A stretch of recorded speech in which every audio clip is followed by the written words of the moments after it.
यदि आपको प्रोस्टेट की समस्या है, जैसे कि आपको रात में बार बार पेशाब के लिए उठना पड़ता हो, या फिर आप जब पेशाब करने के लिए बैठते हैं तो बहुत ही देर तक आपको पेशाब के लिए बैठना पड़ता है, आपका पेशाब बूद बूद करके निकलता है, खुलासे तौर पे आपका पेशाब निकलता नहीं है, या जब पेशाब करके उठ जाते हैं उसके बावजूद भी आपको महसूस होता है कि हमें तो अभी और भी पेशाब करना है, या फिर हमें पेशाब लगी हुई है, या जब भी आपको पेशाब लगता है तो आप अपने पेशाब पे कंट्रोल नहीं कर पाते हैं, बिना आपको पेशाब किए आपको जो है राहत नहीं मिलती है, और जब पेशाब करने बैठते हैं तो आपको बूद बूद करके पेशाब निकलता हो, या फिर आपको एरेक्टाइल डिस्फंक्शन होता हो, या फिर आपको एयरली इजैकुलेशन की समस्या होती हो, यानी कि जल्दी से आपका वीर्य जो है निकल जाना, या फिर आपको एरेक्टाइल डिस्फंक्शन की समस्या होती हो, तो इन सारी समस्याओं का जो जड़ है वो हमारा प्रोस्टेट है। प्रोस्टेट जो ग्लैंड होती है वो हमारे पेनिस के पास होती है। ये जो है हमारे यूरेथ्रा, यानी कि ये एक सेकंड सेक्स ऑर्गन है जो कि सिर्फ पुरुषों में पाई जाती है, और ये जो हमारा यूरेथ्रा जो पेशाब की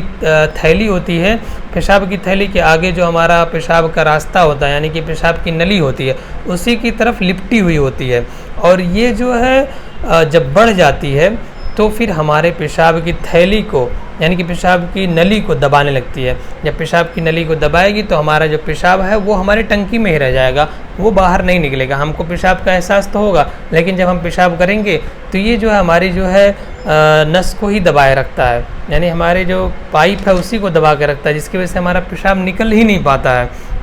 जब पेशाब नहीं निकल पाता है तो फिर हमें ऐसा महसूस होता है कि हमारा पेशाब जो है अभी भी लगा हुआ है, थोड़ा मोड़ा निकलता है, जिससे हमें थोड़ा सा राहत मिलता है, लेकिन उसके बावजूद भी वो पेशाब वहीं का वहीं रहता है, आपकी पूरी जो है टंकी खाली नहीं होती है। यदि पूरी टंकी खाली हो जाती तो आपको दोबारा फिर पेशाब नहीं लगता, लेकिन एक्चुअली में वो पूरी टंकी आपकी खाली हो नहीं रही। क्यों नहीं खाली हो रही? क्योंकि आपका जो पेशाब का जो रास्ता है उसको जो है आपके प्रोस्टेट ने दबा के रखा है। और ये कब दबाता है? ये जो है एक उम्र जो बीतती रहती है तो हमारा प्रोस्टेट बढ़ता है, लेकिन प्रोस्टेट बढ़ता है अगर फॉरवर्ड की तरफ बढ़ता है तो फिर कोई दिक्कत नहीं, तो लेकिन अगर अंदर की तरफ बढ़ने लगता है तो फिर हमें BPH हो जाता है, यानी कि बिनाइन प्रोस्टेटिक हाइपरप्लेसिया। बिनाइन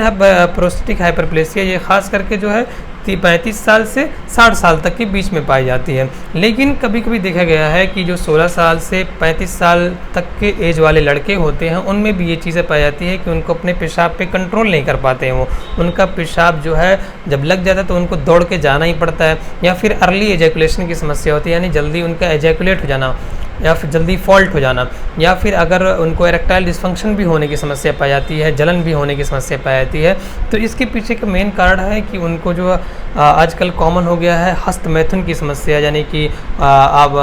ज़्यादातर ज़्यादा मस्टरबेशन, ज़्यादा हस्तमैथुन करने की वजह से भी ऐसी दिक्कतें पाई गई है 16 से 25 साल की उम्र वाले लोगों को। और जो अगर 35 साल से 50 साल वाले उम्र वालों को, तो ये तो कॉमन है, हर किसी का बढ़ता ही बढ़ता है, लेकिन अगर वो अंदर की तरफ किसी किसी का बढ़ता है तो उनको ये समस्या आती है।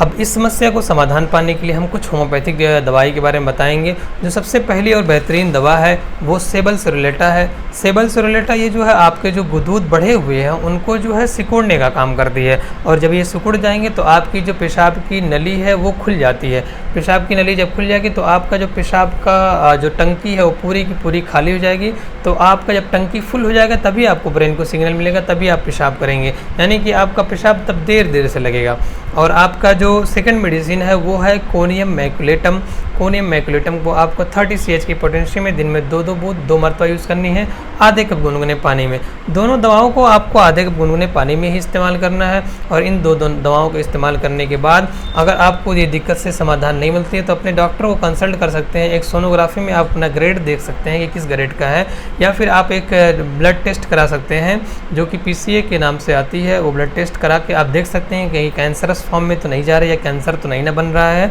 और अगर जो है और भी कुछ दवाओं से आपको इन 2 दवाओं से नहीं निजात मिलती है तो बहुत सारी ऐसी दवाएं हैं जो कि प्रोस्टेट में बहुत ही लाभदायक है। एक R25 करके होम्योपैथिक की जर्मन की ड्रॉप आती है, उसको भी आप इस्तेमाल कर सकते हैं, उसका बहुत ही बेहतरीन रिजल्ट मिलने वाला है आपको। इस ड्रॉप को आपको 10-10 बूंद दिन में 3 मरतबा इस्तेमाल करना है, और इस ड्रॉप को इस्तेमाल करने के बाद भी अगर आपको नहीं निजात मिलती है तो आप होम्योपैथी के किसी बेस्ट डॉक्टर को आप अपनी हिस्ट्री देखें, अपनी पूरी हिस्ट्री देके उसके बाद जो है आपका मेंटल हिस्ट्री पूरा लेके उसके बाद आपकी जो है मेडिसिन का सिलेक्शन करेंगे डॉक्टर। उसके बाद जब आपको दवा देंगे तो आपको होम्योपैथिक की ही दवा बहुत ही बेहतरीन काम करेगी, क्योंकि होम्योपैथिक की जो दवा होती है वो आपके मेंटल और फिज़िकल बिहेवियर को जो है को रिलेट करने के बाद ही सिलेक्ट की जाती है। उसके बाद बेहतरीन तरीके से आपकी बॉडी पे वो काम करती है। तो अगर आप हमसे ही कंसल्ट करना चाहते हैं, अगर हमसे ही अगर चाहते हैं कि कंसल्ट कर लें, तो हमें जो है व्हाट्सअप पे हमें कंसल्ट कर सकते हैं। अपॉइंटमेंट लेने के बाद हम आपकी हिस्ट्री लेंगे, हिस्ट्री लेने के बाद आपको आपकी मेडिसिन आपके बॉडी के या फिर आपके मेंटल और फिजिकल बिहेवियर के अकॉर्डिंग आपको हम मेडिसिन सेलेक्ट कर देंगे। आप इस्तेमाल करने के बाद हमें रिजल्ट ज़रूर कमेंट बॉक्स में बताएं, और ऐसी वीडियोस पाने के लिए हमें लाइक, शेयर एंड सब्सक्राइब करें। धन्यवाद।